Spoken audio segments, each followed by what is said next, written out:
Energetic, loving, and full of life, she stands as the third among five siblings, bringing warmth and joy into her family. A devoted daughter to Pastor Joseph Elmer Vicente and Carmen Elizabeth T. Vicente, she is preparing to enter grade 10 this coming school year 2025 to 2026. Her cheerful presence and kind heart make her a treasured sister and daughter. This remarkable young lady is Casey T. Vicente.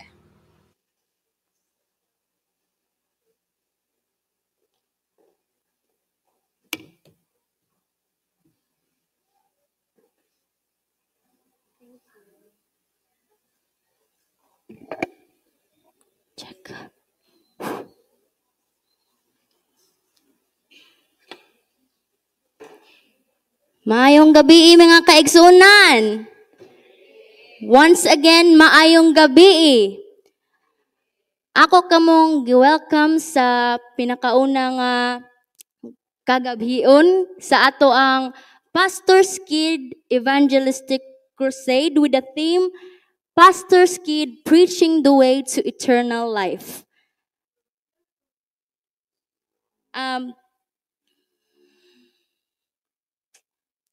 Ang uluhan sa atong mensahe karong kagabi hiyon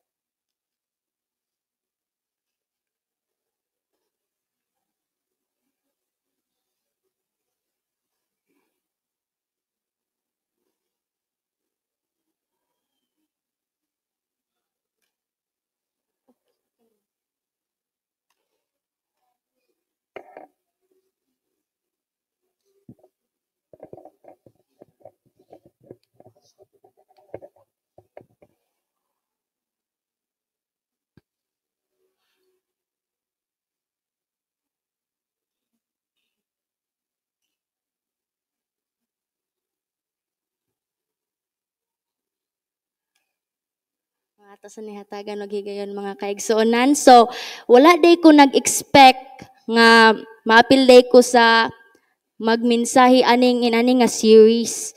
Kay nagdahom ko nga nanay ni angkon sa inani nga part. So, abi na ako magbutang ra ko sa song leader, presider, opening prayer, special song.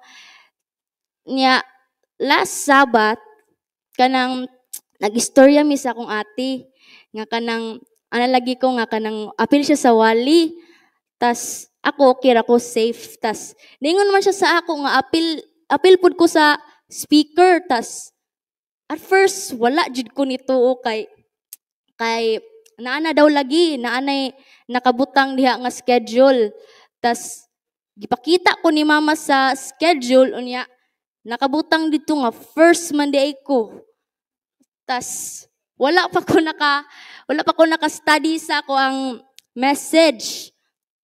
Ang nahitabo ato is kanang karon nga adlaw ganinang buntag bag-o lang nahuman ang amo ang camping tas gikapoy ko pero kanang ganina nag-scheme lang ko sa ako ang message and thankfully, by God's help na okay ra. So, karong kagabhion, ang titulo sa atong wali karon is A Love Letter from God or Ang Sulat sa Gugma alang kanato. But before that, let's bow down our heads. Let's pray. Our most gracious God, kind loving Heavenly Father, Lord, I pray for the outpouring of your Holy Spirit for wisdom and knowledge from above as we speak your words. We are nothing without you, dear Father. Thank you for answering and hearing our prayers. In Christ's name we pray, Amen. So, naay usa ka story sa usa ka dalaga nga nakadawat og love letter. If kamo ang kanang dalaga, unsa man inyong mabati if kamo makadawat sa love letter? Wala mo mabati? Unsa man Ma-feel ninyo nga love mo. Ma-feel ninyo nga happy, kilig. O, mo po na feel sa dalaga ani nga story. Padayo ta. Kanang kini siya, pagdawat niya sa love letter, iya jud ni siyang ginaampingan. Iyang ginabasa. Kanang after siya mamata sa iyo sa buntag, iyang basahon.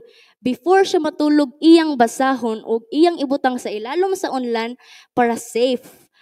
Now, kita pod, napod tay love letter gikan sa Ginoo. And that is the Bible. Ang balaang kasulatan, usa kasulat sa gugma sa Dios alang kanato. Nindot nga matagaan ta kini og dakong pagtagad. Unsa ang kapuslanan sa balaang kasulatan? Now, diri sa ikaduhang Timoteo 3:16-17. Ang balaang kasulatan gituga sa Dios ug may kapuslanan alang sa pagpanudlo, alang sa pagpamadlong, alang sa pagpanulid, alang sa pagmatuto. Aron ang tao sa Dios mamahingpit, masinangkapan sa tanang maayong buluhaton. Now, ang Bible, pareha rin ni siya sa kompas. Ang kompas, unsa man na siya, di ba, tigtudlo kung asa tong direction, north, south, east, west, o inana. And pareha po ni siya sa mapa. Makabalot ta kung asa ta padong o kung asa ta dapit. And pareha ra po ni siya sa usa ka tourist guide. Now, sa word nga guide o tiggiya, ang Bible parihara aning tulo, tigtudlo, tigpabalo, tiggiya sa isa ka place, and that is heaven, langit. Kinsa ang nagsulat sa Biblia?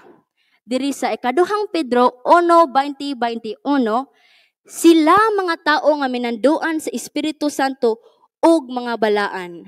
Pareha ni Moses nga nagsulat sa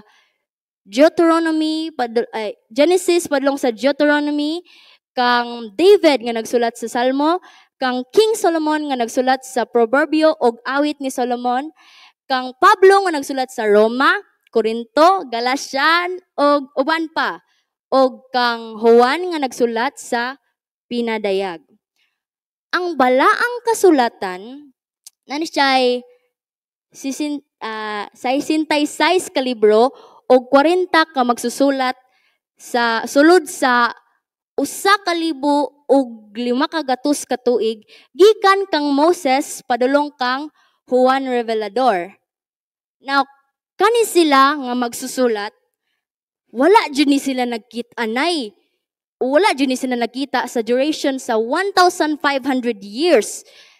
Pero ang ilang mga sinulat, wala nagkasumpaki. Kay nga naman, kay usa lang ang nagmando sa ilang mga sinulat. And that is, kinsa man, that is the Holy Spirit, ang balaang Espiritu. Nganong kinahanglan man nga tun-an ang balaang kasulatan? Na una, diri sa Amos 8:11-12. Adunay gutom nga palaaboton. Dili sa tinapay ni kauhaw sa tubig, kundili sa pagpatalinghog sa pulong ni Jehova. Pangkaduha, sa Matthew 22:29, nangasayop kamo kay wala kamo nasayod sa balaang kasulatan ug sa gahom sa Dios. Pangkatulo, sa Pinadayag 1:3, bulahan kadtong nagabasa sa kasulatan. Maingon man ang nagpatalinghog ug nagatuman niini. Unsa daw? Bulahan ang kadtong nagabasa, nagapatalinghog ug nagtuman sa unsa? Nagtuman sa balaang kasulatan. Now, unsa ang atong makuha kung atong tun-an ang balaang kasulatan? Now, nag-ingon diri sa Juan 5:39, susihan ninyo ang kasulatan, kay pinaagi niini makakaplag kamo sa kinabuhing dayon. Naay usa ka story mahitungod sa usa ka langgam nga ginganlan og kalaw. Og sa usa ka dakong batong bantilis. Kaning kalaw nga langgam, manis lang dako taas ni siya og sungo. Tas kini siya motugpa ni siya sa dakong batong bantilis ug iyang ibag-id ang iyahang sungo sa makatulo ka beses. Isa, duha, tulo ug mulupad siya sa layo kaayo. Matud pa sa storya, mobalik na ang langgam after sa usa ka libo ka tuig. Pagbalik niya, mora sa diyang buhaton iyang ibag-id ang iyang sungo sa makatulo ka beses. Isa, duha, tulo ug mulupad na sadya sa layo kaayo. Now, kung mahilis na daw ang dakong batong bantilis, usa pa na siya ka segundo sa kinabuhing dayon. So, sa ato pa, ang kinabuhing dayon walay katapusan. Pila kaninyo karon ang mutuon sa balaang kasulatan aron makabaton og kinabuhing dayon, itaas inyong kamot. Amen. Praise the Lord. Thank you. Kinsa kaninyo ang gusto makabaton og kinabuhing dayon, palihog tindog.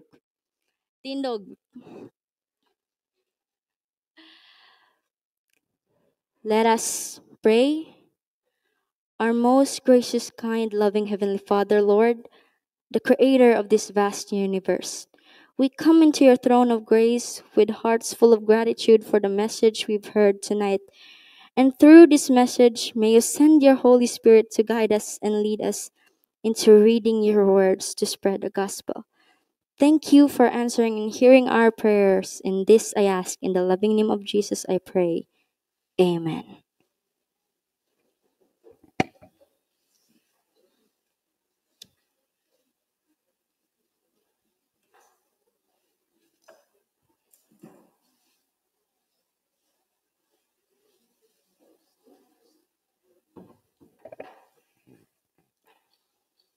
Alang sa atong closing song, akong gihangyo ang tanan nga manindog ug atong